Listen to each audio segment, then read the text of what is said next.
Halo teman-teman, proses Semana Santa dilangsungkan di ujung timur Pulau Flores, tepatnya di sebuah kota kecil di bawah kaki Gunung Ile Mandiri, Reina Rosari Larantuka. Ada beberapa versi cerita awal mulanya proses ini dilangsungkan. Namun dari semua cerita yang beredar bisa dipastikan bahwa tradisi Semana Santa dimulai sejak penemuan patung Tuan Ma di pantai Larantuka pada tahun 1510. Patung tersebut diperkirakan terdampar di pantai akibat karamnya kapal Portugis di perairan Larantuka. Atas perintah kepala kampung Lewanama, patung Tuan Ma tersebut kemudian disimpan di rumah pemujaan Korte. Warga setempat kala itu belum mengenal sosok patung tersebut, kemudian menghormatinya sebagai benda sakral. Masyarakat pun kerap memberikan sesaji ketika merayakan peristiwa tertentu seperti perayaan panen dan lainnya. Yang pertama, penemuan patung Tuan Ma. Ketika misionaris Dominikan datang ke Flores beberapa waktu kemudian, seorang imam ordo yang tak diketahui namanya melihat patung tersebut. Imam tersebut kemudian memperkenalkan patung Bunda Maria kepada masyarakat. Raja Larantuka kala itu, Ola Adobala, kemudian dibaptis dengan gelar Don Francisco Ola Adobala de Figi atau Dias Fiera de Godino. Demikian pula dengan masyarakat Larantuka yang mulai mengenal iman Katolik. Kisah ini diturunkan hingga keturunan ke-9 dari penemu pertama patung tersebut, Wilhelmus Resiona. Setelah patung Tuan Ma ditatakan di Korte, masyarakat melihatnya sebagai benda halus yang dihormati sebagai benda keramat. Seiring yang bertambahnya penganut Katolik di kawasan tersebut, patung Tuan Ma yang diakui dan dihormati sebagai Bunda Maria mendorong masyarakat untuk mengadakan devosi. Yang ketiga, hikmat Wilhelmus Resiona. Hikayat lain dalam prosesi Semana Santa menyebutkan penemuan patung Tuan Ma tersebut berawal dari pemuda Resiona yang melihat seorang dewi berjalan di atas air. Pemuda tersebut kemudian takjub akan apa yang dilihatnya dan bertanya kepada sosok perempuan itu. Tapi perempuan itu menjawabnya dengan bahasa asing. Kemudian pemuda Resiona itu melaporkan pengalaman tersebut kepada ketua suku. Ketika dia dan ketua suku kembali mencari sang dewi, ternyata sang dewi telah berubah wujud menjadi patung yang cantik dan merawat wajah sadu dan menenangkan. Menariknya, di sekitar patung tersebut muncul simbol-simbol yang tersusun oleh kerang-kerang. Arti dari simbol tersebut baru diketahui setelah misionaris datang dan mengartikan tulisan tersebut yang berbunyi Santa Maria Reina Rosari. Raja Larantuka kemudian menjadikan patung Bunda Maria itu sebagai dewi yang mereka hormati dan disembah. Patung Bunda Maria tersebut dianggap sebagai pemberian dari Sang Pencipta dan sebagai tanda bahwa rakyat Larantuka akan selalu ditolong dan dilindungi oleh Sang Dewi. Masyarakat Larantuka kemudian menyebut patung tersebut sebagai Tuan Ma yang artinya Tuan dan Mama. Sedangkan masyarakat Lama Holot menyebut patung tersebut sebagai Dewa Langit dan Dewa Bumi atau Rerawu dan Tanah Akan. Orang-orang Lama Holot di pesisir Flores selalu berdoa di depan patung Tuan Ma sebelum membuka lahan untuk bercocok tanam, maupun ketika membutuhkan kesembuhan dari penyakit. Ketika pasukan Larantuka hendak berperang, mereka melakukan seremonial adat terlebih dahulu di depan patung Tuan Ma demi keberhasilan mengalahkan musuh. Menariknya, permohonan masyarakat selalu dikabulkan. Yang ketiga, rangkaian prosesi Semana Santa. Devosi pada Bunda Maria melalui patung Tuan Ma mungkin berkembang berkat perang Konferia Reina Rosari Larantuka yang menyebarkan iman Katolik di Larantuka.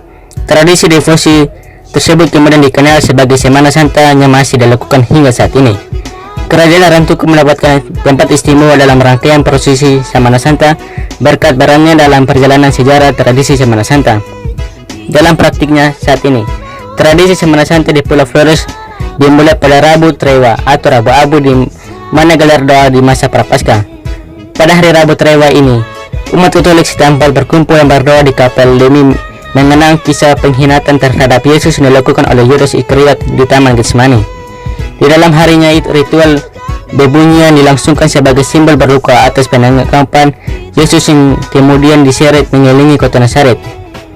Hampir semua alat dipukul hingga menghasilkan bebunyian mengingat keesokan harinya merupakan hari Kamis Putih. Di hari Kamis Putih, suasana kota akan sunyi dan sepi, sedangkan pihak gereja melangsungkan upacara Tikam Turo. Upacara Tikam Turo merupakan pemasangan lilin di sepanjang jalan yang nantinya dilewati oleh prosesi Jumat Agung. Yang keempat, petugas Konferia. Sementara itu, patung Bunda Maria dan patung Yesus di kapal Tuan Ma Bunda Maria dan kapal Tuan Anak Yesus Ini meteraikan dalam peti mati selama setahun dibuka oleh petugas konferia. Petugas konferia yang telah diangkat melalui sumpah harus membuka peti mati dengan penuh kehati-hatian. Kemudian patung berusia ratusan tahun tersebut dimandikan dan dikenakan pakaian terkabung oleh petugas yang sudah ditunjuk. Malam harinya merupakan waktu untuk mengenang perjamuan malam terakhir Yesus dan 12 orang muridnya sebelum pengkhianatan Yudas Iskariot. Perjamuan malam terakhir dikenang oleh umat Katolik dengan merayakan misi di Katedral Reina Rosari Larantuka. Pintu kapal Tuan Ma dan kapal Tuan Ana akan dibuka untuk umum pada puncak perayaan Sesta Fiera atau Jumat Agung. Mulai pukul 10 pagi, umat biasa sudah mulai berdatangan untuk berdoa. Yang kelima, perawatan patung Tuan Ma dan Tuan Ana. Patung Bunda Maria di kapal Tuan Ma akan diarak menuju ke kapal Tuan Ana untuk dipertemukan dengan patung Yesus. Rute perjalanan arak-arakan patung Bunda Maria ini sesuai dengan rute Tikanturo. Kemudian kedua patung tersebut akan diarak menuju di Katedral Reina Rosari Larantuka. Umat Katolik diperkenankan berdoa di hadapan patung selama patung berada di katedral. Yang kelima, prosesi 500 tahun Semana Santa.